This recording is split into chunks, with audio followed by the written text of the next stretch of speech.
الدين والشاكرين والحمد لله رب العالمين.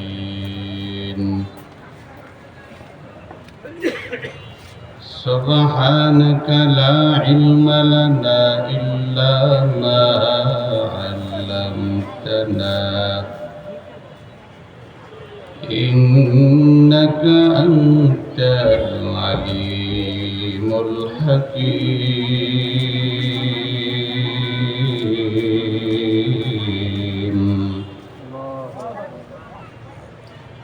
رب زدني علما رب اشرح لي صدري ويسر لي أمري واحلل عقدة من لساني يفقه قولي. وبك نستعين يا مستعان. दुनिया में हो दुनिया का तलबगार नहीं हो,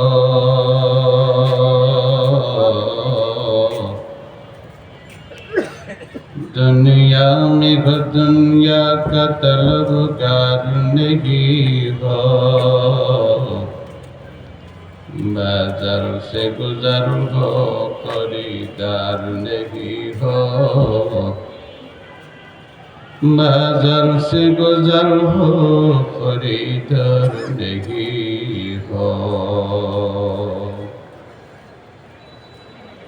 आमों से जिंदगी बनती है जन्नत भी जहन्नम, आमों से जिंदगी बनती है जन्नत भी जहन्नम।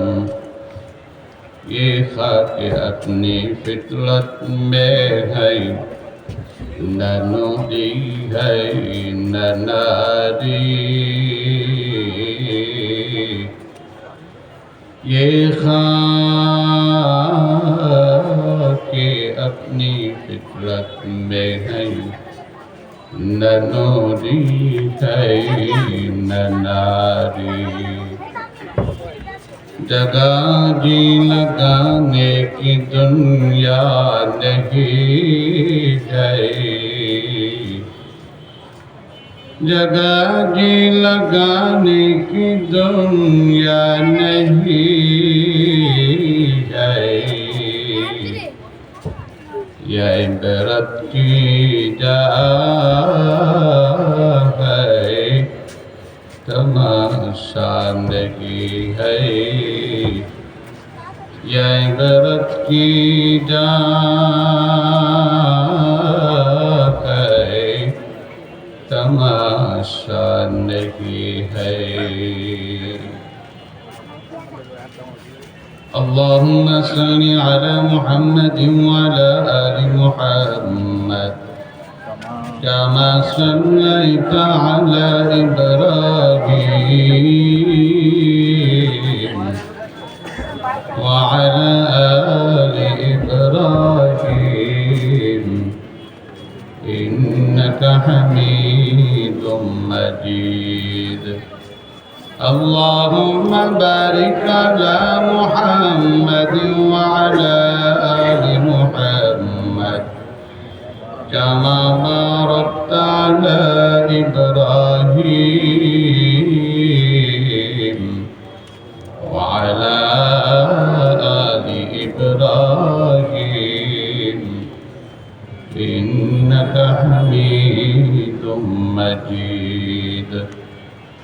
لا إله إلا الله، لا إله إلا الله، لا إله إلا الله، لا إله إلا الله، لا إله إلا الله،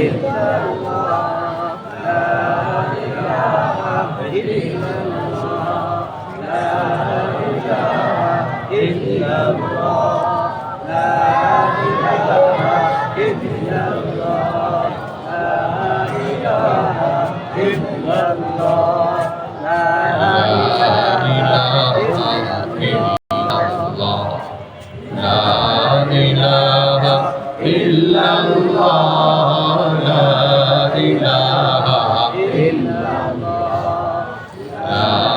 ইলাহা ইল্লাল্লাহ লা ইলাহা ইল্লাল্লাহ লা ইলাহা ইল্লাল্লাহ লা ইলাহা লা ইলাহা ইল্লাল্লাহ লা ইলাহা ইল্লাল্লাহ লা ইলাহা ইল্লাল্লাহ লা ইলাহা লা ইলাহা ইল্লাল্লাহ লা ইলাহা লা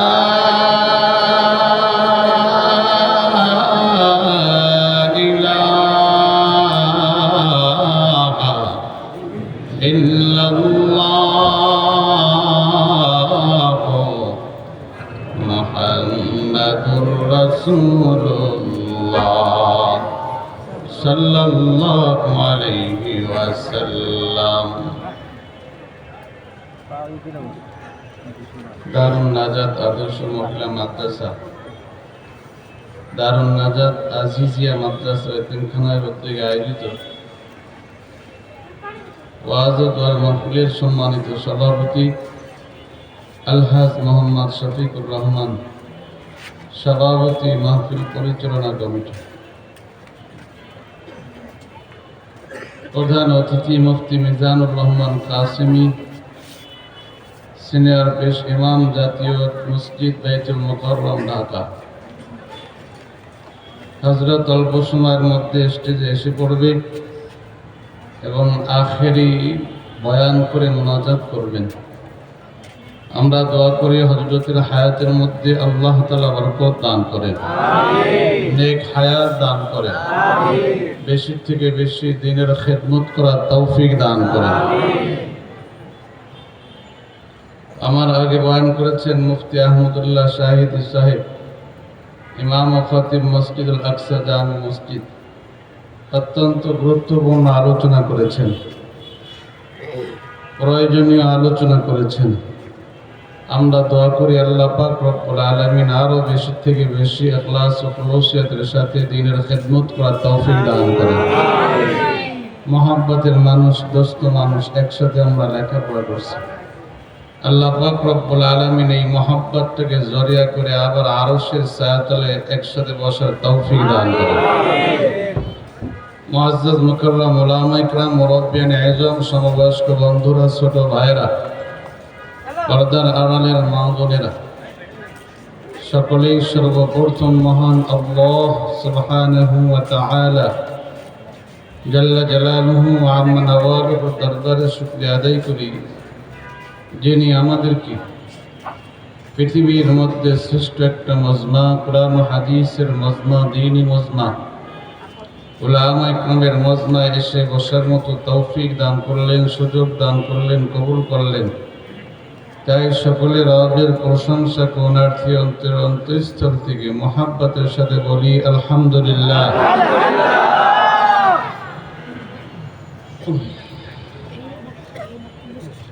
আল্লাহ সুবহানাহু ওয়া তাআলা জাল্লা জালালুহু ওয়া আম্মা নওয়ালুহু আমাদেরকে ভালোবেসেছেন, মহব্বত করেছেন, পছন্দ করেছেন বিধায় হাজারো লাখো মানুষের মধ্য থেকে কোরআন ও হাদিসের এই মজমার জন্য আল্লাহ তাআলা আমাদেরকে নির্বাচন করেছেন। এটা আল্লাহ তাআলার পক্ষ থেকে অশেষ মেহেরবানি ও দয়া, আল্লাহ তাআলার পক্ষ থেকে অনেক বড় নিয়ামত। বসার বিছানা তেমন ভালো না, অনেকে এখানে বসছে যার বিছানায়, বাড়িতে, যার বাসায় সুন্দর সুন্দর বিছানা আছে, আছে কি নাই? সোফা আছে, অনেক কিছু আছে, আরাম আয়েশের সব কিছু থাকা সত্ত্বেও কোরআনের মহাব্বতে, দ্বীনের মহাব্বতে, উলামায়ে কিরামের মহাব্বতে, আখিরাতকে সামনে রেখে সাধারণ বিছানায় আপনারা বসে পড়ছেন। এই বসা আল্লাহ পাকের তৌফিকে হয়েছে, এমনিতেই হয় নাই। আল্লাহ যতক্ষণ আপনারা এখানে বসে থাকবেন ততক্ষণ মালিকের রহমত পাইতে থাকবেন। আওয়াজ দিয়ে বলি সুবহানাল্লাহ। যতক্ষণ এই ময়দানে আমরা বসে থাকবো ততক্ষণ ফেরেশতারা আমলনামায় নেক লিখতে থাকবে।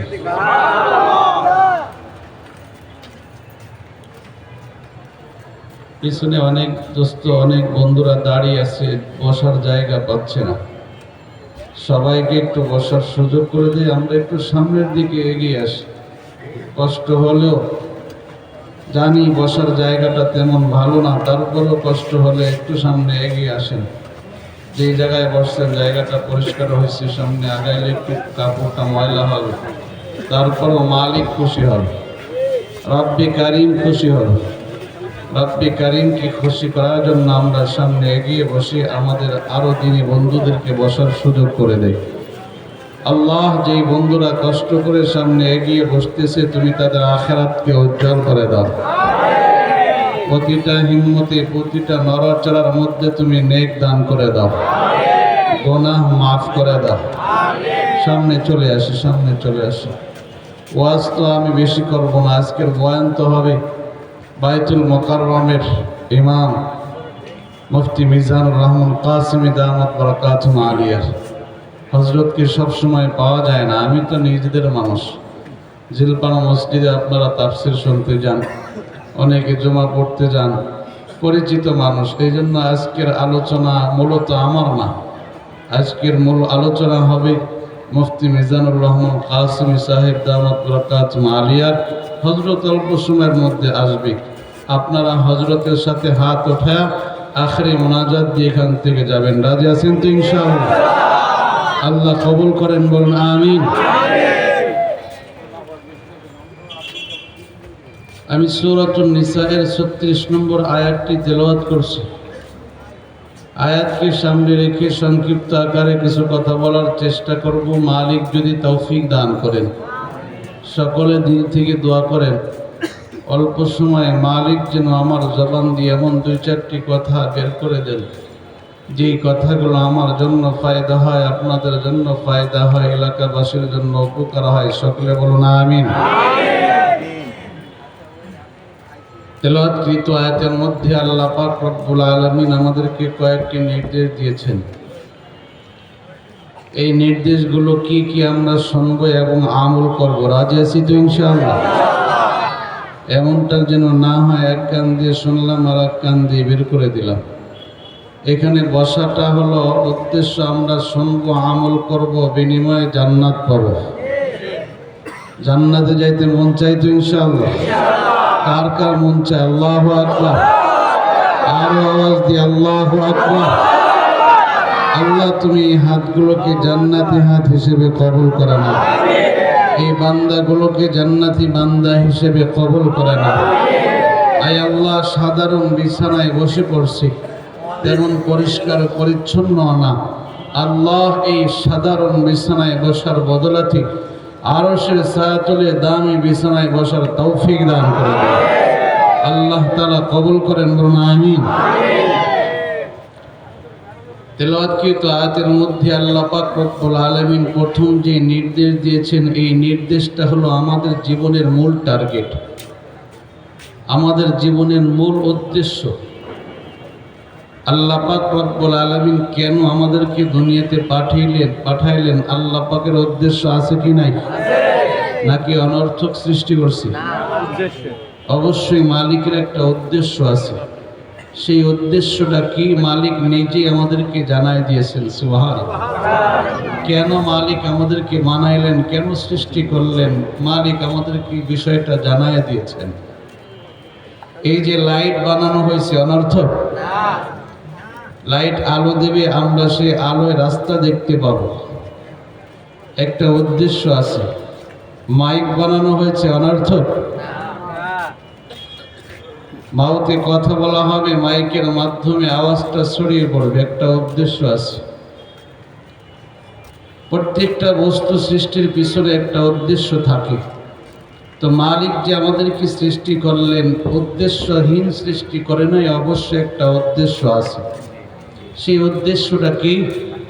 আল্লাহ পাক রব্বুল আলামিন বললেন, ওয়াবুদুল্লাহ, তোমরা ইবাদত করো আল্লাহর। এই কথাটা ভিন্ন আয়াতের মধ্যে আল্লাহ পাক রব্বুল আলামিন আমাদেরকে জানান, ইয়া আইয়ুহান নাস উবুদু রাব্বাকুম, হে লোক সকল তোমরা তোমাদের রবের ইবাদত করো। আর একটু স্পষ্ট করে আল্লাহ পাক রব্বুল আলামিন অন্য আয়াতের মধ্যে বলেন, ওয়া মা খালাকতুল জিন্না ওয়াল ইনসা ইল্লা লিয়াবুদুন।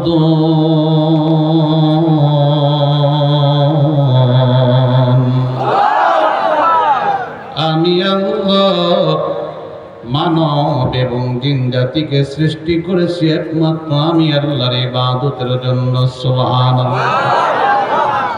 আমরা হইলাম আল্লাহ পাকের গোলাম, আর তামাম পৃথিবীর মাখলুকাত হলো আমাদের গোলাম। আল্লাহ পাক রব্বুল আলামিন চন্দ্র বানাইলেন আমাদের গোলামের জন্য, সূর্য বানাইলেন আমাদের গোলামির জন্য, তারকারাজি বানাইলেন আমাদের গোলামির জন্য, আসমান বানাইলেন আমাদের গোলামির জন্য, জমিন বানাইলেন আমাদের গোলামির জন্য। তামাম পৃথিবীতে যত মাখলুকাত আছে আমার আল্লাহ পাক রব্বুল আলামিন সব মাখলুকাত বানাইলেন মানুষের গোলামির জন্য। আল্লাহ পাক বলে, বান্দা আমি তোমাদেরকে বানাইলাম দুনিয়ার কারো গোলামের জন্য না, আমি আল্লাহ তোমাদেরকে বানাইলাম একমাত্র আমি আল্লাহর গোলামের জন্য। আল্লাহর গোলামি যদি আমরা ঠিক মতো করতে পারি রে ভাই, কসম খোদার তামাম পৃথিবীর মাখলুকাত আমাদের গোলামি করবে, কোনো সন্দেহ নাই। কি বলেন, সন্দেহ আছে? আজকে আমরা আল্লাহর গোলামি ছেড়ে দিয়েছি, যার কারণে মাখলুকাত আমাদের কথা শুনে না। এমন একটা জামানা অতিবাহিত হয়েছে, যেই জামানার মানুষগুলোর কথা বাতাস পর্যন্ত শুনতে বাধ্য হয়েছে। সুবহানাল্লাহ। ওমর ইবনুল খাত্তাব রাদিয়াল্লাহু তাআলা আনহু এর দিকে তাকান। মসজিদে নববীতে ওমর ইবনুল খাত্তাব বয়ান করতেছেন, খুতবা প্রদান করতেছেন। সাহাবায়ে কেরামের একটা দল অনেক দূরে দুশমনদের মোকাবেলা করতেছে, যুদ্ধ করতেছে। ওমর ইবনুল খাত্তাব মসজিদে নববীর থেকে সাহাবায়ে কেরামদেরকে সতর্ক করে, ইয়া সারিয়াতুল জাবাল, এ সারিয়া পাহাড়ের দিকে তাকাও, পাহাড়ের পাদদেশ দিয়ে শত্রু তোমাদের উপর আক্রমণ করবে, সতর্কতা অবলম্বন করো। ফারুক আজম হযরতে ওমর মসজিদে নববীর থেকে ঘোষণা দিলেন, সতর্ক বার্তা পাঠাইলেন। এই বাতাস হযরতে ওমর ইবনুল খাত্তাবের আওয়াজটা সারিয়ার দরের কাছে পৌঁছায় দিলেন। সুবহানাল্লাহ। উকবা ইবনে নাফি রাদিয়াল্লাহু তাআলা আনহু সাহাবায়ে কেরামের একটা বাহিনী নিয়ে রওনা করলেন। আফ্রিকা আক্রমণ করে দখল করবে, মুসলমান বিধর্মীদের উপর বিজয় লাভ করবে।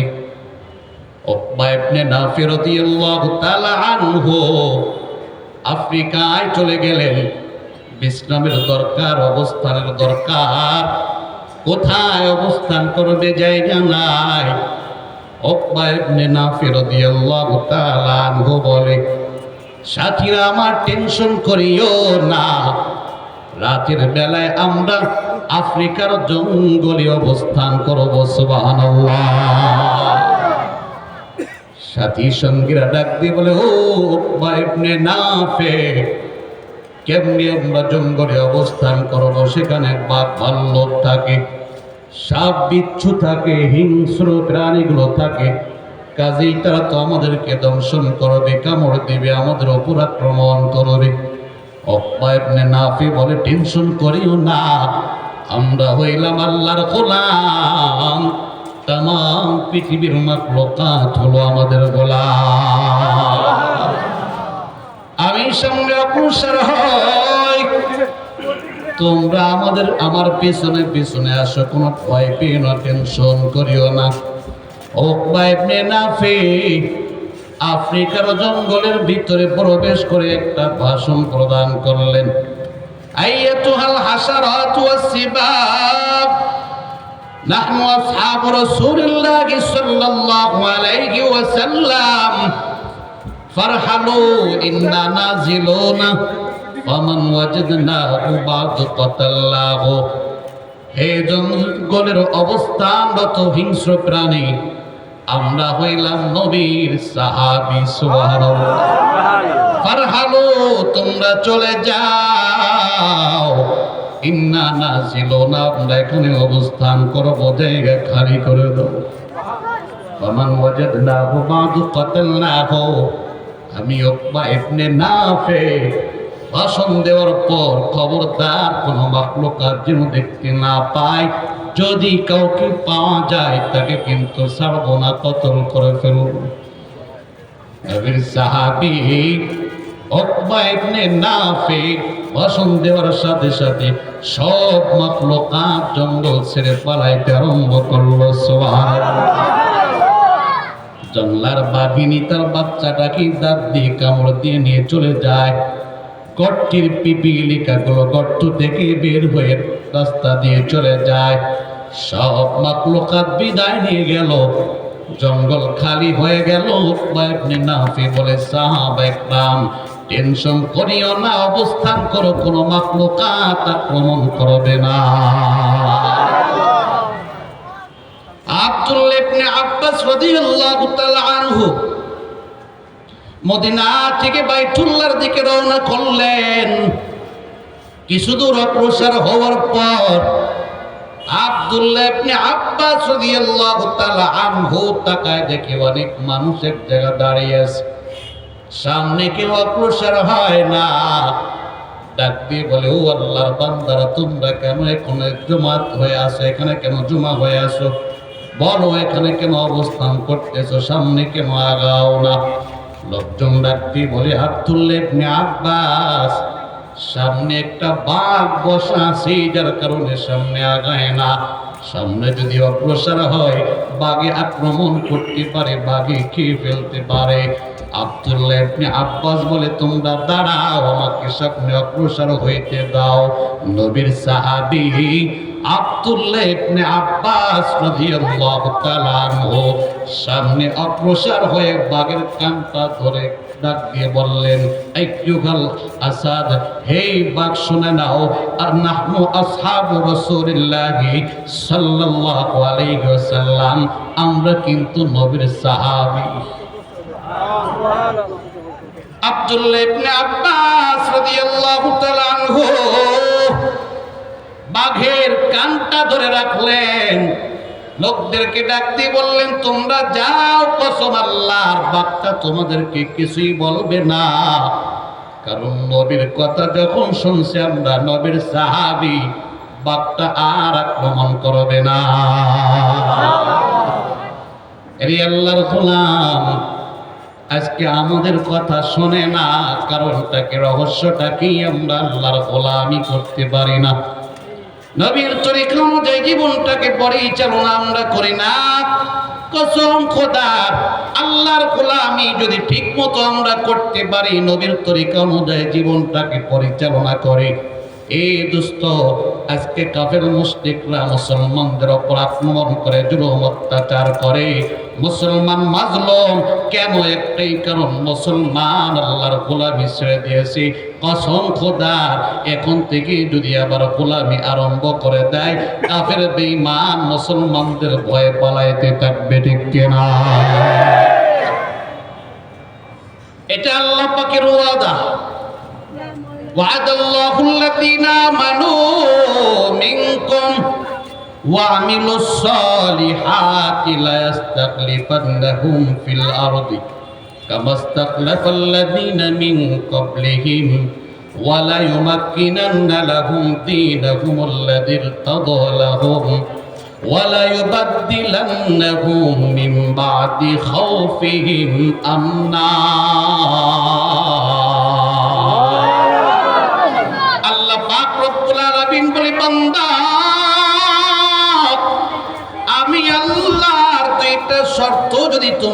মানতে পারো, আমি আল্লাহ 3টা পুরস্কার তোমাদেরকে দান করব। সুবহানাল্লাহ।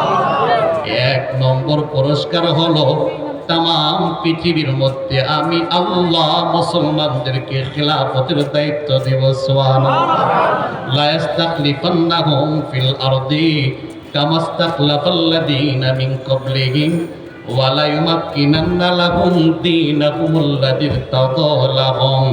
2 নম্বর পুরস্কার আল্লাহ পাক রব্বুল আলামিন বলে, এ মুসলমান 2টা শর্ত যদি তোমরা মানতে পারো, আমি আল্লাহ 2 নম্বর যে পুরস্কারটা দান করব সেটা হলো ইসলাম ধর্মটাকে আমি আল্লাহ তামাম পৃথিবীতে প্রতিষ্ঠিত করে দেব। সুবহানাল্লাহ। 3 নম্বর পুরস্কার ওয়ালা ইউবাদদিলান্নাহুম মিন বাদি খাউফিহিম আমনা। আজ তোমরা মুসলমান কাফের মুশরিকদেরকে ভয় পাও, আমেরিকাকে ভয় পাও, ব্রিটিশকে ভয় পাও, রাশিয়াকে ভয় পাও, না জানি তারা আবার আক্রমণ করে, ইন্ডিয়াকে তোমরা ভয় পাও। আল্লাহ পাক বলেন না না, 2টা শর্ত যদি তোমরা মানতে পারো, তোমাদের অন্তরের মধ্যে কাফেরদের ভয় থাকবে না, বেঈমানদের অন্তরে মুসলমানদের প্রতি ভয় আমি আল্লাহ দান করব। মুসলমানদের নাম শুনলে কাফেররা ভয় পালাইতে আরম্ভ করবে। আল্লাহু আকবার। খালিদ বিন ওয়ালিদ রাদিয়াল্লাহু তাআলা আনহু নাম শুনছেন? নবীর সাহাবী। যেই যুদ্ধে খালিদ বিন ওয়ালিদ রাদিয়াল্লাহু তাআলা আনহু শরীক হয়ে যায়, ওই যুদ্ধ মুসলমানদের বিজয় লাভ হয়ে যায়। সুবহানাল্লাহ। খালিদ বিন রাদিয়াল্লাহু তাআলা আনহুর নাম শুনলে কাফেররা থরথর করে কাঁপত। এই খালিদ বিন ওয়ালিদ রাদিয়াল্লাহু তাআলা আনহু 12,000 মুসলমানদের সৈন্য রওনা করছে, কাফেরদের সংখ্যা 60,000। খালিদ বিন ওয়ালিদ বলে, তোমরা আসো, আমি সামনে অগ্রসর হয়। 12,000 সৈন্য অনেক পিছনে, খালিদ বিন ওয়ালিদ কাফেরদের 60,000 সৈন্যের মাঝখানে হাজির হয়ে গেছেন। সুবহানাল্লাহ।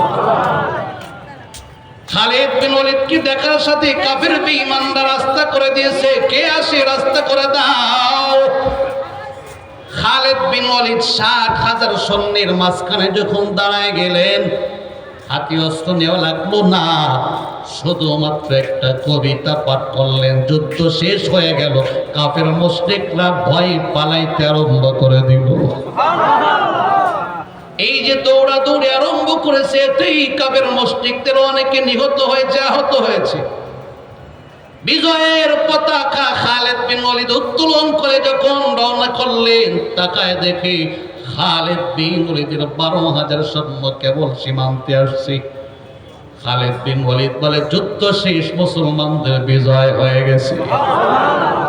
এরে আল্লাহর গোলাম, আল্লাহ পাক রব্বুল আলামিন বলে, এ মুসলমান 2টা শর্ত যদি মানতে পারো গো, আমি আল্লাহ ওয়াদা দিলাম তোমাদের অন্তরে কাফের মুশরিকদের ভয় থাকবে না, বেঈমানদের ভয় থাকবে না। আমি আল্লাহ কাফের মুশরিকদের অন্তরের মধ্যে মুসলমানের ভয় ঢুকায় দেব। মুসলমানের নাম শুনলে, খালিদ বিন ওয়ালিদের নাম শুনে যেমনি ভাবে কাফেররা থরথর করে কাঁপছে, মুসলমান তোমাদের নাম শুনলেও বেঈমান কাফের মুশরিকরা থরথর করে কাঁপতে থাকবে, ঠিক কিনা? কি সেই 2টা শর্ত? আল্লাহ পাক রব্বুল আলামিন বলে, 1 নম্বর হলো ঈমান, 2 নম্বর হলো নেক আমল, আমলে সালেহ, নেক আমল, নেক আমল, নেক আমল। ওরে মুসলমান, তাকায় দেখো, ঈমান আজকে বড় দুর্বল, নেক আমলের ক্ষেত্রে আজকে আমরা দুর্বল। মসজিদে আজান হয়, মুসল্লির বড় অভাব। দোকানদার আজান শুনতে পায়, বলে আগে এক দোকানদারি করি, তারপরে আমার নামাজ। ব্যবসায়ী ভাই আজান শুনতে পায়, বলে আগে ব্যবসা বাণিজ্য সেরে নেই, তারপরে আমার নামাজ। আম্মা জানেরা ঘরের কাজ নিয়ে বড় ব্যস্ত, মসজিদের আজান শুনতে পায়, বলে সংসারের কাজটা করে নেই, তারপরে আমার নামাজ। কৃষক বান্দারা আজান শুনতে পায়, বলে কৃষি কাজ আগে করেনি তারপরে নামাজ, নামাজের ব্যাপারে গাফলাতি। অথচ ইমানের পরে সবচেয়ে দামি আমল হলো নামাজ। মুসলমানদের নামাজের এই হালাত, বাকি আমলের কি অবস্থা? শতকরা 90% মুসলমান এখন মসজিদে হাজির হয় না। এলাকায় কত মানুষ শুধুমাত্র জুমার দিন মসজিদে মুসল্লি দেখা যায়, জায়গা দেওয়া যায় না। বাকি দিনগুলোতে মুসল্লির বড় অভাব, মসজিদে যায় না। এর আল্লাহর গোলাম নামাজের ব্যাপারে গাফলতি করতে করতে বান্দার নামাজ কাজা হয়ে যায়। 1 ওয়াক্ত কাজা হয়, 2 ওয়াক্ত কাজা হয়, 5 ওয়াক্ত কাজা হয়, 1 সপ্তাহ কাজা হয়, 1 মাস কাজা হয়। যুবক মুসলমানের অন্তরে একটা ধাক্কাও লাগে না, অন্তরে একটু ব্যথাও লাগে না, অন্তরে একটু ধাক্কাও লাগে না। আমার আখিরাত বরবাদ হয়ে যায়, মরণের পরের জিন্দেগিটা নষ্ট হয়ে যায়। নামাজ না পড়লে আখিরাত বরবাদ, আখিরাত বরবাদ। যুবকের আখিরাতের ফিকির নাই, যার কারণে নামাজের ব্যাপারে গাফলাতি। অথচ মুসলমানদের উচিত ছিল আজান শোনার পর দোকানদার ভাই দোকান বন্ধ করে মসজিদে যাবে, ঠিক কিনা? মুসলমানদের উচিত ছিল আজান শোনার পর ব্যবসায়ী ভাই ব্যবসা বাণিজ্য বন্ধ করে আল্লাহর ঘর মসজিদে চলে যাবে, ঠিক কিনা? এই আল্লাহর গোলাম কৃষক বান্দাদের উচিত ছিল আজান শোনার পর কাজকর্ম বাদ দিয়ে মসজিদে হাজির হয়ে যাবে। আম্মা জানদের উচিত ছিল আজান শোনার পর সব কাজ বন্ধ করে যায় নামাজের মুসল্লায় দাঁড়িয়ে যাবে, ঠিক কিনা? যাদের দিলটা আখিরাত মুখী, যারা হাকিকতটা বুঝেছে দুনিয়া কিছুই না, দুনিয়া কিছুই না, এই কথাটা অন্তরে যে বান্দারা বুঝাইতে পারছে, দুনিয়াতে আমরা খেলতামাশার জন্য আসি নাই, আল্লাহর গোলামের জন্য এসেছি। আমাদের আসল জিন্দেগিটা দুনিয়া না, দুনিয়া না। মুসলমানের আসল জিন্দেগিটা হলো মরণের পরের জিন্দেগি, ঠিক কিনা? এই দামি কথাটা যে বান্দারা অন্তরে বসাইতে পারছে রে বান্দা, আল্লাহর ওই বান্দাদের ইতিহাস তাকায় দেখো, জীবন পার হয়, নামাজ কাজা হয় না। 20 বছর 22 বছর পার হয়, নামাজ কাজা হওয়া তো দূরের কথা, তাকবীরে ওলা পর্যন্ত ছোটে না। দারুল উলুম দেওবন্দ মাদ্রাসার প্রতিষ্ঠাতা কাসেম নানুতুবি রহমাতুল্লাহ আলাইহি দারুল উলুম দেওবন্দ মাদ্রাসায় ছাত্রদেরকে পাগড়ি প্রদান করা হবে, একটা আয়োজন করা হলো। হাজার হাজার মানুষের সমাগম। আল্লাহর ওলি কাসেম নানুতুবির সাথে মুসাফা করবে, মুআনাকা করবে। আসরের নামাজের সময় হয়ে গেল, আজান আরম্ভ হয়ে গেছে। কাসেম নানুতুবি ডাক দিয়ে বলে, ও আল্লাহর বান্দারা, আগে নামাজ তারপরে মুসাফা মুআনাকা। নামাজ বাদ দিয়ে মুসাফা চলবে না, মুআনাকা চলবে না। নামাজটাকে অগ্রাধিকার করো। তোমরা সবাই মসজিদে যাও, আমিও মসজিদে আসতেছি, নামাজের পরে মোলাকাত হবে। রাস্তা করে দেওয়া হলো। তারপর ওই ইয়াকুব নানুতুবি আসরের নামাজের ইমামতি আরম্ভ করে দিলেন। কাসেম নানুতুবির যাইতে একটু লেট হয়ে গেল, তাকবীর ওলাটা ছুটে গেছে, নামাজ কাজা হয় নাই। নামাজ একত্ব ছুটে নাই, 1 রাকাতও ছুটে নাই, শুধুমাত্র তাকবীরে ওলাটা ধরতে পারে নাই। ইয়াকুব নানুতুবি রহমাতুল্লাহ আলাইহি আসরের নামাজের সালাম ফিরায়া মুসল্লিদের দিকে যখন নজর করলেন, তাকায় দেখে কাসেম নানুতুবির চোখ দিয়ে পানি বের হয়। আল্লাহর ওলি কান্নাকাটি করতেছে। ঘটনাটা কি, রহস্যটা কি, কেন কান্না করে? ইয়াকুব নানুতুবি রহমাতুল্লাহ আলাইহি দৌড়াই চলে আসলেন, ও কাসেম নানুতুবি, আপনার চোখ দিয়ে পানি বের হয়। হাজার হাজার মানুষের সমাগম, না জানি কারো ব্যবহারে আপনি কষ্ট পেয়ে গেলেন কিনা। আপনার অন্তরে ব্যথা লেগে গেল কিনা, আপনার চোখ দিয়ে পানি বের হয়, আমি ইয়াকুব সবার পক্ষ থেকে ক্ষমা চাই, সবাইকে মাফ করে দেন। কাসেম নানুতুবি ডাক দিয়ে বলে, ওরে বাবা ইয়াকুব, আমাকে কেউ আঘাত করে নাই, আমাকে কেউ ব্যথা দেয় নাই, আমি কেন কান্না করি তুমি জানো না। হযরত কেন আপনি কান্না করতেছেন? কাসেম নানুতুবি বড় চমৎকার জবাবটা শোনায় দিলেন। অন্তরে কানটা লাগায় শোনের যুবক, দিলের মধ্যে যেন একটু ধাক্কা লাগে, দিলটা যেন একটু পরিবর্তন হয়ে যায়, দিলটা যেন একটু আখিরাতমুখী হয়ে যায়। কাসেম নানুতুবি ডাকতে বলে, ওরে বাবা ইয়াকুব, আজকে 22টা বছর পর আমি কাসেম নানুতুবির নামাজের প্রথম তাকবীরে উলাটা ছুটে গেছি। 22 বছরের মধ্যে নামাজ তো কাজা হয় নাই, তাকবীরে ওলাও ছোটে নাই। আল্লাহু আকবার। আরে ইয়াকুব, অনেক মানুষের জমায়েত, মসজিদে আসতে আসতে একটু লেট হয়ে গেল, তুমি আসলে নামাজ আরম্ভ করে দিলা, আমার তাকবীরে ওলাটা ছুটে গেল। আমার অন্তরে ভয়, না জানি আমার আল্লাহ হাসরের ময়দানে ধরে বসে কিনা। ওরে কাসেম, জবাব দাও, কেন তোমার তাকবীরে ওলাটা ছুটে গেল? আমি আল্লাহর কাছে কি জবাব দিব? আমার অন্তরে ভয়, এই জন্য চক্ষু দিয়ে পানি বের হয়। এরে যুবক বন্ধু, ও মুরব্বী বাবারা, কাসেম নানুতুবির তাকবীরে ওলা 22 বছর পর ছুটে যাওয়ার কারণে কান্নাকাটি আরম্ভ করে দিলেন। আজকে আমাদের 5 ওয়াক্ত নামাজ কাজা হয়, দিলের মধ্যে একটা ধাক্কাও লাগে না। 1 মাস পার হয়ে যায়, আমরা মসজিদে হাজির হই না, অন্তরের মধ্যে একটা ধাক্কাও লাগে না।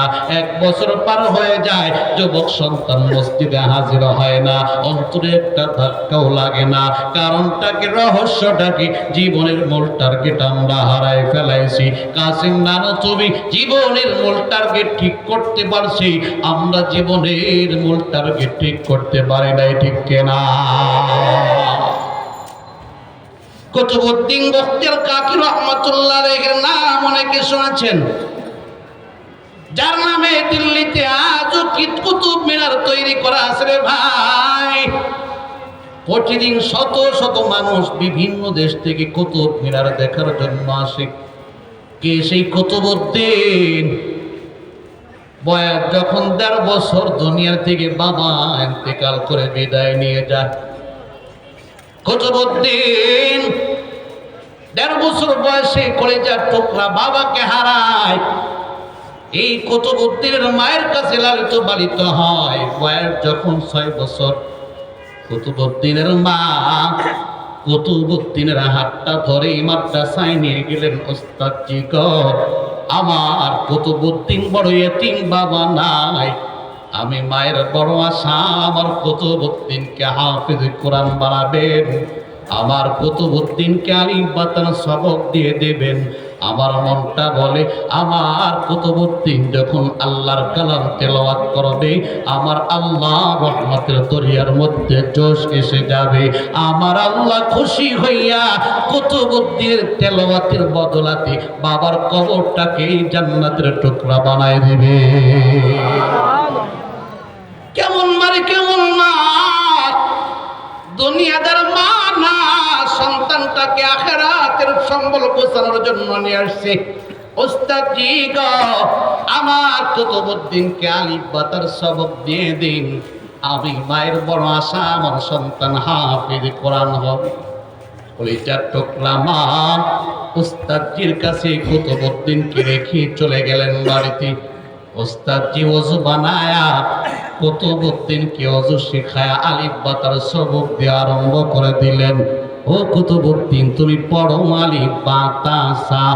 কুতুবউদ্দিন আলিফ বাতাসা পড়ে না, সূরাতুল ফাতিহা মুখস্থ শোনানো আরম্ভ করে দিলেন। সুবহানাল্লাহ। সূরাতুল ফাতিহা শেষ হয়ে গেল, সূরাতুল বাকারা তেলাওয়াত আরম্ভ করে দিলেন। সুবহানাল্লাহ। সূরাতুল বাকারা মুখস্থ শোনায় দিলেন, সূরাতুল আল ইমরান তেলাওয়াত আরম্ভ করে দিল, সূরাতুল আল ইমরান শেষ হয়ে গেল, সূরাতুন নিসা তেলাওয়াত আরম্ভ করে দিল, সূরাতুন নিসা শেষ হয়ে গেল, সূরাতুল মাইদা শুরু করলেন, সূরাতুল মাইদা শেষ হয়ে গেল। ওস্তাদ জিহা করে তাকায় রইলেন, 6 বছরের কুতুবউদ্দিন কি কাণ্ড ঘটাইতেছে। আম্মায় নিয়ে আসছি, আমি আলিফ বাতার সবক দিয়ে দিতাম, কুতুবউদ্দিন আলিফ বাতার সবক নেয় না, একই একই পড়তে পড়তে 17 পারা কোরআন মুখস্থ শোনায় দিল। কেমন সন্তান! ওস্তাদজি চোখের পানি ছেড়ে কাঁদে আর বলে, এমন সন্তান তো কোনোদিন পাই নাই। 6 বছরের শিশু বাচ্চা একই একই 17 পারা কোরআন মুখস্থ শোনায় দিল, অথচ কলিজার টুকরা মা আমার কাছে নিয়ে আসছি, আমি তাকে আলিফ বাতার সবকটা দিয়ে দিতাম। ওস্তাদজি ডাকতে বলে, ও কুতুবউদ্দিন, তুমি আমাকে একটু তোমার বাড়িতে নিয়ে যাও, আমার মনটা চায় পর্দার আড়ালে দাঁড়ায় তোমার মায়ের সাথে একটু কথোপকথন করো। কুতুবউদ্দিন ওস্তাদের হাতটা ধরে বাড়িতে নিয়ে গেলেন, আম্মা জানকে ডাক দিলেন, মা ওস্তাদজি বাড়িতে আসছে, তোমার সাথে একটু পর্দার আড়ালে দাঁড়ায় কথা বলবে। কুতুবউদ্দিনের মা দৌড়ায় আসলেন, ওস্তাদজি গো, বলুন আমার সন্তানের কি হালাত, কি অবস্থা, কি বলার জন্য আপনি আসলেন? ওস্তাদজি ডাক দিয়ে বলে, ও কুতুবউদ্দিনের মা, আমি জানতে চাই আপনার সন্তান কুতুবউদ্দিন 17 পারা কোরআন কেমনে মুখস্থ করল?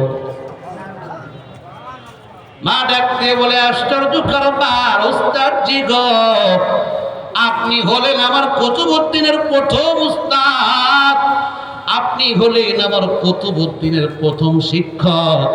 আপনার আগে আমার কুতুবউদ্দিনকে আর কোনো শিক্ষক রেখে দেয় নাই, আর কোনো উস্তাদ রেখে দেয় নাই, আর কোনো হুজুর রেখে দেয় নাই।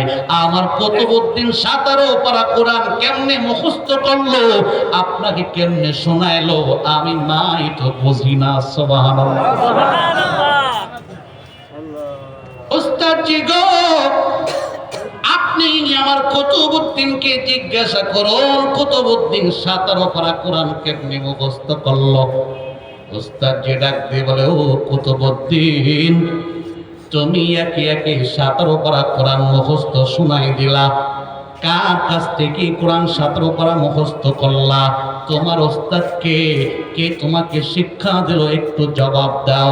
6 বছরের কুতুবউদ্দিন মুস্কি মুস্কি হাসে আর ডাক দিয়ে বলে, ওস্তাদজি গো, আমার কলিজার টুকরা মা আমাকে পেটে ধারণ করে জবান দিয়ে কোরআন তেলাওয়াত করত। আমি দুনিয়াতে পদার্পণ করলাম, তাকায় দেখি মা পেট আমাকে কোরআন তেলাওয়াত শোনায়, আম্মা জান ঘর ঝাড়ু দেয়, জবান দিয়ে কোরআন তেলাওয়াত করতে থাকে।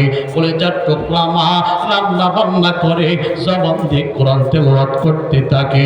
কলিজার টুকরা মা আমি কুতুবউদ্দিনকে ঘুম পাড়ায়, জবান দিয়ে কোরআন তেলাওয়াত করতে থাকে। আমাকে ঘুম থেকে জাগ্রত করে, কলিজার টুকরা মা জবান দিয়ে কোরআন তেলাওয়াত করতে থাকে। ওস্তাদজি গো, মায়ের জবানের তেলাওয়াত শুনতে শুনতে আমি কুতুবউদ্দিন 17 পারা মুখস্থ করে ফেলছি।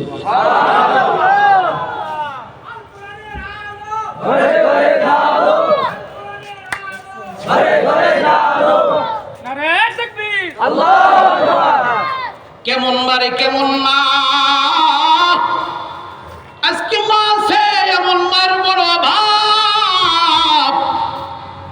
অধিকাংশ ঘরের দিকে তাকাইলে আফসোস লাগে, দুঃখ লাগে রে ভাই। কোরআন আছে কিন্তু কোরআনের তেলাওয়াত নাই। স্বামীর সংসারে যেদিন আসছিল, বাবার বাড়ির থেকে একটা কোরআন নিয়ে আসছিল। স্বামীর ঘরে আসার পর আম্মা জান কোরআনটা তাকের মধ্যে রেখে দিয়েছে। 10টা বছর পার হয়ে গেল, স্বামীর সংসারে 20টা বছর পার হয়ে গেল, 30টা বছর পার হয়ে গেল, 50টি বছর পার হয়ে গেল।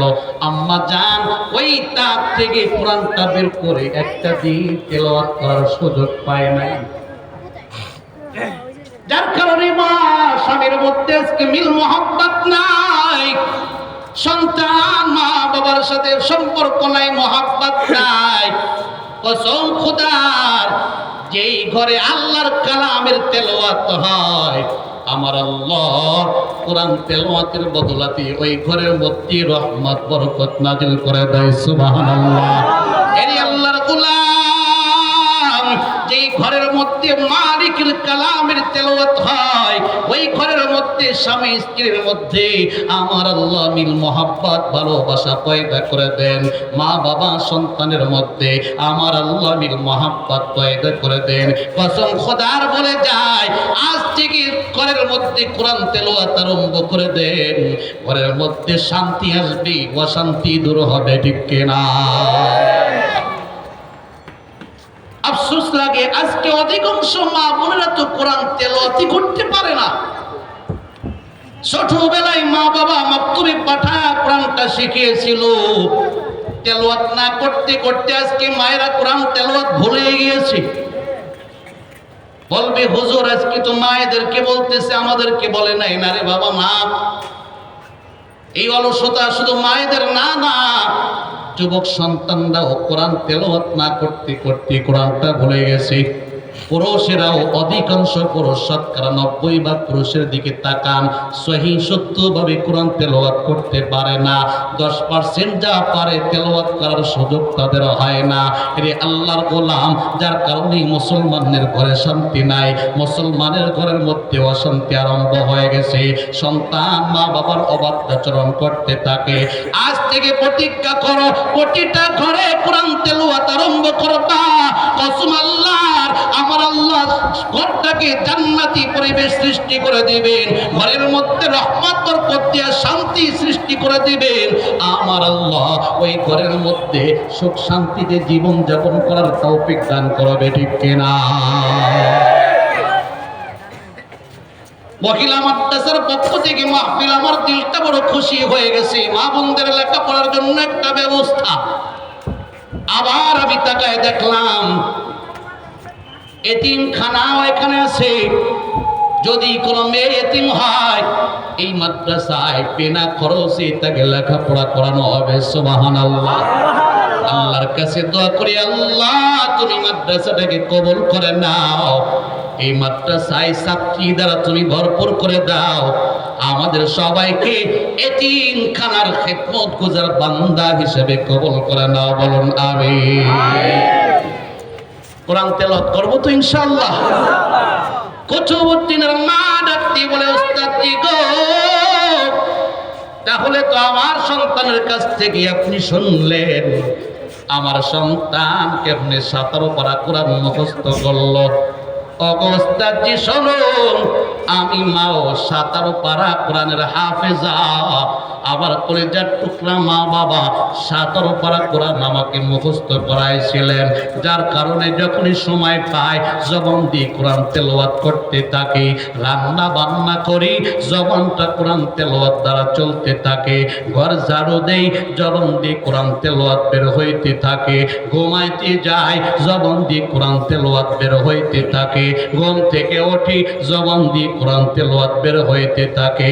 আমি কাজ করতে থাকি, জবান বন্ধ হয় না, জবান দিয়ে আল্লাহর কালামের তেলাওয়াত বের হয়। আমার তেলাওয়াত শুনে শুনে আমার সন্তান 17 পারা কোরআন মুখস্থ করে ফেলছে। উস্তাদ জি গো, বাকি পারাগুলো আপনাকে দায়িত্ব দিলাম, আপনি আমার সন্তানকে মুখস্থ করায় দিবেন। নিয়ে যান, আমার কুতুবউদ্দিনকে মাদ্রাসায় নিয়ে যান। ওস্তাদ জি কুতুবউদ্দিনের হাতটা ধরে মাদ্রাসায় নিয়ে আসলেন। খানার সময় হয়, কুতুবউদ্দিন বাড়িতে চলে আসে। ডাক দিয়ে বলেন, মা পেটে ক্ষুধা লাগছে, খাবার দাও, খাবার দাও, খাবার দাও। কলিজার টুকরা মা শিখায়, ও সন্তান গো, মায়ের কাছে খাবার চাইবা না, খাবার দেওয়ার মালিক আমি মা না, খাবার দেওয়ার মালিক হলো আল্লাহ। রিজিক দেওয়ার মালিক কে? আওয়াজ দিয়ে বলুন, রিজিক দেওয়ার মালিক কে? একিন হয়, বিশ্বাস কি হয়? আরে বিশ্বাস যদি হয়, যুবক আজকে প্রতিজ্ঞা করো, রিজিক দেওয়ার মালিক কিন্তু আমার আল্লাহ। আজান শোনার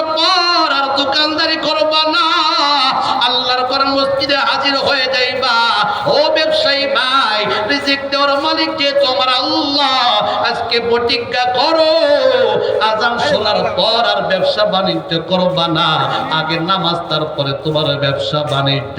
ওরে কৃষক বন্ধু, রিজিক দেওয়ার মালিক আল্লাহ, অন্তরে কথাটা বসাইয়া আজকে প্রতিজ্ঞা করো আযান শোনার পর আর কৃষি কাজ করবা না। পর্দার আলের মা বোনদেরকে বলে যায়, আম্মা জানেরা যাদের কানে আওয়াজটা যাইতেছে, বয়ান শুনতেছেন, আজকে প্রতিজ্ঞা করেন আযান শোনার পর সংসারের কাজ বন্ধ, আগে নামাজ। কসম আল্লাহর, আপনি নামাজ কালাম বাদ দিয়া হাজার রিজিকের পিছনে দৌড়ান, আমার আল্লাহ যদি রিজিক না দেন হাজার চেষ্টা করলেও কখনো সম্ভব হবে না, ঠিক কিনা? আল্লাহ পাক রব্বুল আলামিন বলে, বান্দা আমি আল্লাহর কালামের দিকে তাকাও, নাহনু কাসামনা বাইনাহুম মাইশাতাহুম ফিল হায়াতিদ দুনিয়া, আমি আল্লাহ পার্থিব জিন্দেগীর সম্পদ বন্টন করে দিয়েছি, তাকসিম করে দিয়েছি।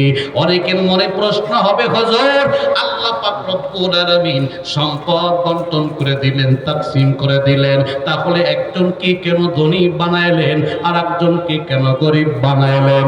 আল্লাহ পাক সবাইকে সমানভাবে সম্পদ দিতে পারতেন।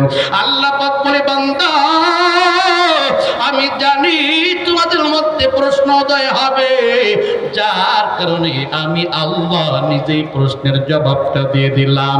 লিয়াত্তাখিদা বাদহুম বাদান সুকরিয়া, আমি আল্লাহ একজনকে ধনী বানাইলাম আর একজনকে কেন গরিব বানাইলাম, একজনকে সম্পদ বেশি দিলাম আর একজনকে কেন কম দিলাম? তার কারণটা হলো যেন একজন আর একজন থেকে খেদমত নিতে পারে। খেদমত, সবাই যদি ধনী হয় কোন বান্দা কৃষি কাজ করবে, সবাই যদি ধনী হয় কোন বান্দা দোকানদারি করবে, সবাই যদি ধনী হয় কোন বান্দা ব্যবসা বাণিজ্য করবে, সবাই যদি ধনী হয় কোন বান্দা সুইপারি করবে, সবাই যদি ধনী হয় কোন বান্দা পোশাক তৈরি করবে, সবাই যদি ধনী হয় কোন বান্দা ড্রাইভারি করবে, সবাই যদি ধনী হয় কোন বান্দা চাকরি বাকরি করবে।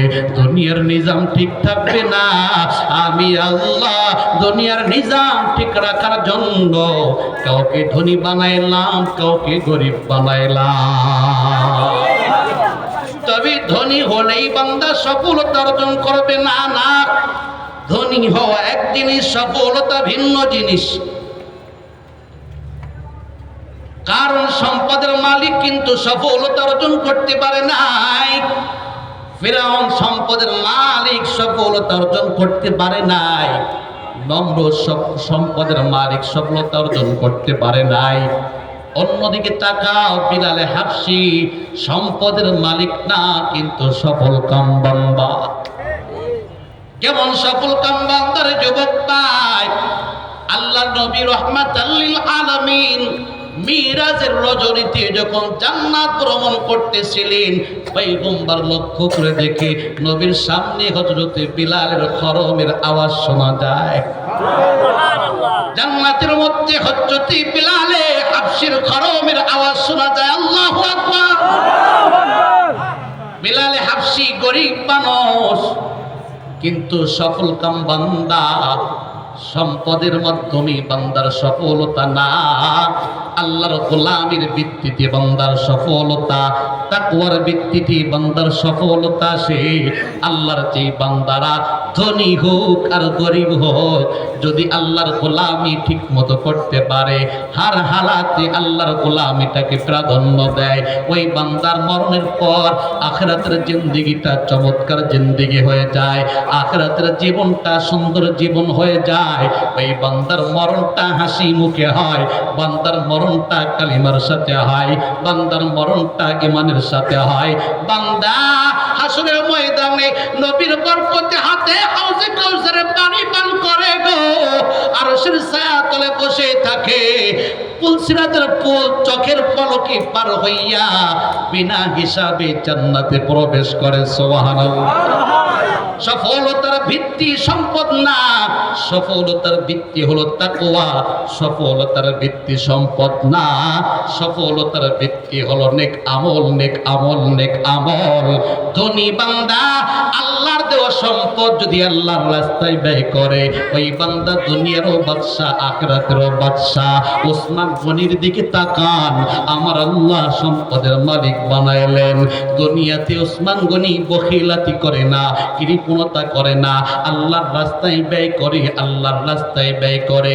দুনিয়ায় থাকতে ওসমান রাদিয়াল্লাহু তাআলা আনহু জান্নাতের সনদ দিয়ে কবর জগতে গিয়েছেন। সুবহানাল্লাহ। আবু বকর সিদ্দিকের দিকে তাকান, বকর একজন ধনাঢ্য সাহাবী ছিলেন। আবু বকর ইসলাম গ্রহণ করার পর আখিরাতটাকে কেমন বুঝলো রে আবু বকর, দিনের রাস্তায় সব দিয়ে দিল, সব দিয়ে দিল। ভালো একটা পোশাক পর্যন্ত নাই।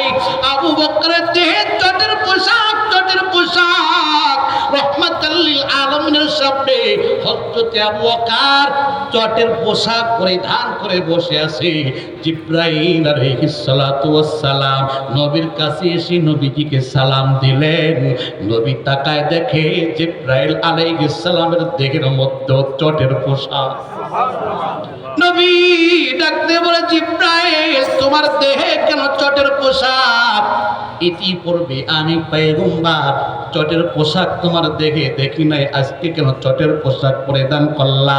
জিবরাইল ডাক দিয়ে বলে, নবী গো, আপনার সাহাবী আবু বকর সব সম্পদ আল্লাহর রাস্তায় দান করে আজকে চটের পোশাক পরিধান করেছে। আমার আল্লাহর কাছে এত মায়া লাগছে, আবু বকরের উপরে আমার আল্লাহ এত সন্তুষ্ট হয়ে গেলেন। আমি জিবরাইল কি আল্লাহ পাক হুকুম করলেন, জিবরাইল রে, আবু বকর যেমন চটের পোশাক পরলো, তুমিও তেমন চটের পোশাক পরিধান করো। ওরে জিবরাইল, শুধু তুমি না, আসমানে যত ফেরেশতা আছে সব ফেরেশতারা আজকে আবু বকরের মতো চটের পোশাক পরিধান করে আবু বকরের সাদৃশ্য অবলম্বন করবে। নবী হে, আমি জিবরাইল একা না, তামাম পৃথিবীতে আসমানের উপরে যত ফেরেশতা আছে গো, আজকে সব ফেরেশতারা আবু বকরের মতো চটের পোশাক পরিধান করেছে। সুবহানাল্লাহ।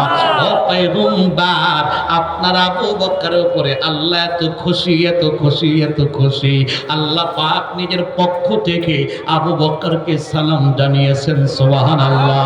এই দোস্ত, আবু বকর সফল কাম বান্দা হয়ে গেলেন, দুনিয়ায় থেকে জান্নাতের সনদ লয়ে কবর জগতে চলে গেলেন। কাজেই ধনী বান্দারা যদি অহংকার না করে, তাকাব্বুরি না করে, আল্লাহর দেওয়া সম্পদ গরিব অসহায়দের পিছনে খরচ করে ব্যয় করে, এতিমদের পিছনে খরচ করে ব্যয় করে, এই আল্লাহর গোলাম শ্রমিকদের পিছনে খরচ করে ব্যয় করে, শ্রমিকদের অধিকার ঠিক মতো আদায় করে দেয়, মাস গেলে ঠিক মতো বেতনটা পরিশোধ করে দেয়।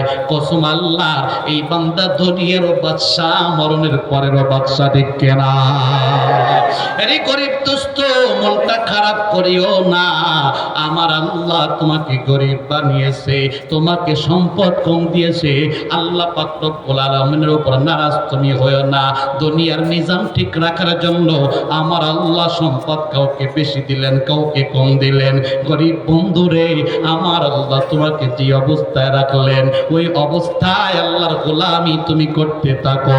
আমার নবী রাহমাতাল লিল আলামিন বলে, গরিব বন্ধু, গরিব হালাতে আল্লাহকে যদি না ভুলে যাও, আল্লাহর গোলামি যদি তুমি ঠিক মতো করতে পারো, আমি নবী পাক জবান দিয়ে বলে দিলাম, হাসরের ময়দানে ধনী বান্দার চাইতে তুমি গরিব বান্দা 500 বছর আগে জান্নাতে যাইও। এই আল্লাহর গোলাম। তাহলে সফলতার ভিত্তি হলো নেক আমল, সফলতার ভিত্তি হলো তাকওয়া। সফলতা এক জিনিস, সম্পদের মালিক হওয়া ভিন্ন জিনিস। আমার আল্লাহ আমাদেরকে সৃষ্টির 50,000 বছর আগে আমাদের রিজিকের ফয়সালা করে দিয়েছেন। সুবহানাল্লাহ। যার কারণে কুতুবউদ্দিনের মা ডাকতে বলে, ও কুতুবউদ্দিন, কোরআনটা পড়ো।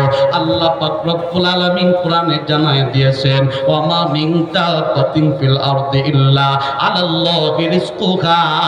আমি আল্লাহ পাক রব্বুল আলামিন तमाम পৃথিবীতে যত বিচরণশীল মাখলুকাত আছে, আমি আল্লাহ সব মাখলুকাতের রিজিকের দায়িত্ব নিয়ে নিলাম। রিজিকের দায়িত্ব নিয়েছেন কে? আওয়াজ দিয়ে বলুন, রিজিকের দায়িত্ব নিয়েছেন কে? আল্লাহ পাক রিজিকের দায়িত্ব নিয়েছেন, তবে জান্নাতের দায়িত্ব নেন নাই।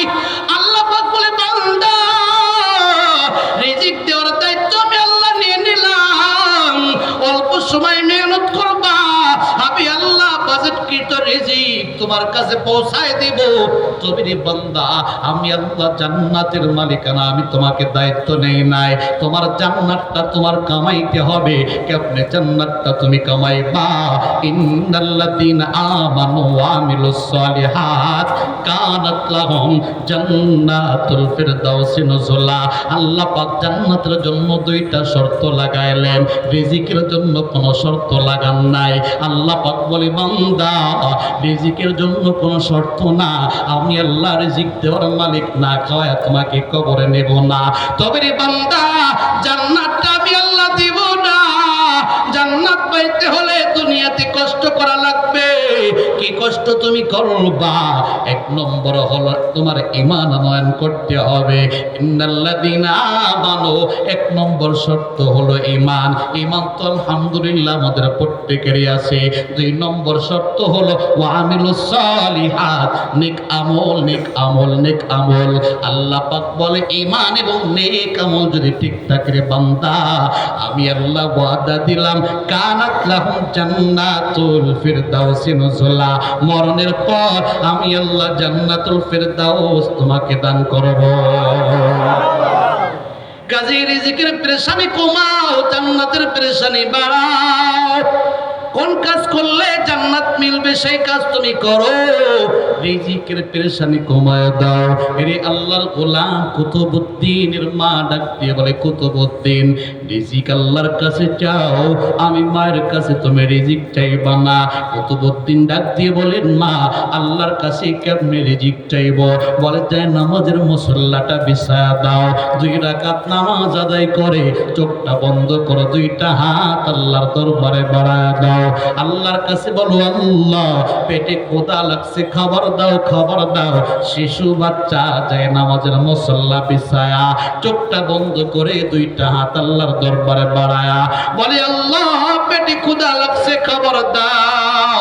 কুতুবউদ্দিনের মা রুটি বানায়া আস্তে করে পিছন দিক দিয়ে রুটি রেখে চলে আসে। ডাক দিয়ে বলে, সন্তান একটু নিচের দিকে তাকাও, দেখো রিজিকের ফাইসালা হলো কিনা। কুতুবউদ্দিন মুনাজাত শেষ করে নিচের দিকে তাকায়, দেখে রুটির ব্যবস্থা হয়ে গেছে। কুতুবউদ্দিন লাফায় আর বলে, মা আল্লাহর কাছে খাবার চাইলাম, আমার আল্লাহ রুটি পাঠায় দিয়েছে। আরে মা সন্তানকে ঈমান শেখায়, ঈমান শেখায়। আমরা সন্তানকে দুনিয়া শেখাই, কারণ আমরা হলাম দুনিয়াদার। কুতুবউদ্দিনের মা দুনিয়াদার না, কুতুবউদ্দিনের মা আখিরাতমুখী মানুষ, যার কারণে তার সন্তানটাকে আখিরাত চেনায়। কুতুবউদ্দিনের মা রবকে চিনছে, তার সন্তানকে রবকে চেনায়। সুবহানাল্লাহ। আমরা সন্তানকে বলি, সন্তান তুমি বড় হইলা ডাক্তার হবা, ইঞ্জিনিয়ার হবা, প্রফেসর হইবা, কোটি কোটি টাকা তুমি ইনকাম করবা, গাড়ি বাড়ির ব্যবস্থা তোমার হবে। আল্লাহকে চিনায় না, কিন্তু যারা মাদ্রাসায় লেখাপড়া করে তাদেরকে শেখানো হয় রিজিক দেওয়ার মালিক আল্লাহ। কাজে রিজিকের জন্য বেশি পেরেশানি করিও না, আল্লাহর কাছে রিজিক চাও, অল্প সময় মেহনত করো, আল্লাহ পাক রিজিক দিয়ে দেবে। রিজিকের চাইতে তোমার নেক আমলের প্রতি বেশি মেহনত লাগবে, ঠিক কিনা? কুতুবউদ্দিনের মা সন্তানটাকে ঈমান শেখায়। কুতুবউদ্দিন রুটি খাইয়া আবার মাদ্রাসায় চলে যায়। মাদ্রাসা যখন ছুটি হয়ে যায় আবার বাড়িতে চলে আসে, আবার মার কাছে খাবার চায়। মা বলে, আল্লাহর কাছে চাও, আমার কাছে চাইবা না। এইভাবে কিছুদিন পার হয়ে গেল। কুতুবউদ্দিন আসা যাওয়া করে। একদিন মা অনেক দূরে বেড়াইতে চলে গেল। কলিজার টুকরা মা, অনেক দূরে বেড়াইতে গেছি, কুতুবউদ্দিন মাদ্রাসায়। ছুটির সময় হয়ে গেল, কুতুবউদ্দিন মাদ্রাসা থেকে বাসায় চলে আসলো। তাকায় দেখি আজকে মা নাই, যায় নামাজের মুসল্লাটা বিছাইয়া 2 রাকাত নামাজ আদায় করে অন্য দিনের মতো আজকেও 2টা হাত বাড়ায়া আমার আল্লাহর কাছে রিজিক চাওয়া আরম্ভ করে দিলেন। সুবহানাল্লাহ। আজ তো মা নাই, অন্যদিন মা রুটি বানায়া পিছন দিক দিয়ে তো আজকে রুটি খেয়ে দিবি, মা তো অনেক দূরে। মার দিলের মধ্যে ধাক্কা লেগে গেল, আয় আল্লাহ আমার সন্তানের খাবার সময় হয়ে গেছে, সন্তান তোমার কাছে খাবার চায়, আজকে যদি খাবার না পায় তোমার উপরে আস্থা হারাই ফেলবে, ইমানটা এখনো হয়তো মজবুত হয় নাই। আল্লাহ গো আমার সন্তানকে আজকে তুমি কুদরতিভাবে রিজিক পৌঁছায় দাও। এ দোস্ত বলো, আমার আল্লাহ ইচ্ছা করলে কুদরতিভাবে রিজিক দিতে পারে কি পারে না? আওয়াজ দিয়ে বলুন, পারে কি পারে না? কুতুবউদ্দিনের মা ডাক দিয়ে বলে, আল্লাহ আমার সন্তানকে আজকে তুমি কুদরতিভাবে রিজিক পৌঁছায় দাও। আমি মায়ের বিশ্বাস আছে, ইয়াকিন আছে, তুমি ইচ্ছা করলে আমার কুতুবউদ্দিনের কাছে খাবার পৌঁছাই দিতে পারো।